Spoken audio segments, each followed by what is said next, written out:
Thank you for checking out this little teaser of the history of the papacy and church. Here's a little taste of what's coming up soon on the History of the Papacy podcast.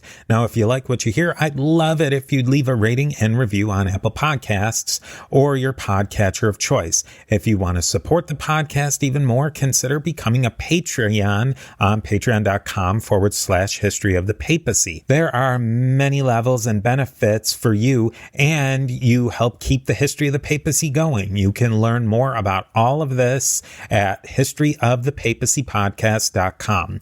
With that, here's another piece of the mosaic of the popes of Rome and Christian church, and I will definitely be talking to you more soon.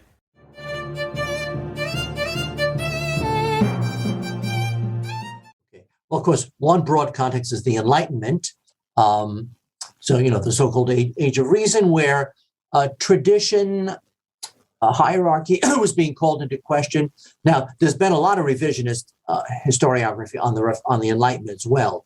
So an older view is that it was largely non or even anti-religious. There were those elements to be sure, but there was also a religious Enlightenment, so a Catholic, Protestant, Jewish Enlightenment. So it's much broader than just an anti-religious stance.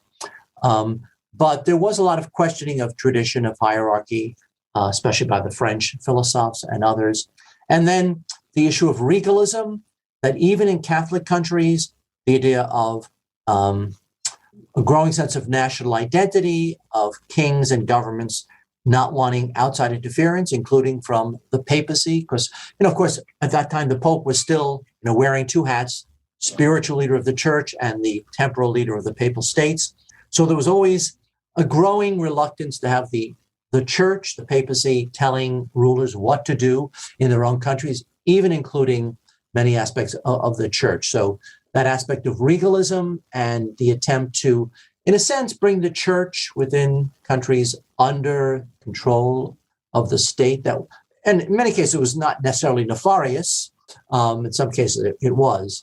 And then, of course, in a sense, that's an outgrowth, for example, in France, of Gallicanism, the idea that France, although the eldest door of the church, France was semi-autonomous, and that the papacy should not be telling the French kings, in a sense, how to run the church in their country, including things like the naming of bishops, a whole range of issues where there was a long-term disputes between church and state over issues like, because bishops were still important religious and political figures. So there are many areas where religion and politics intermix.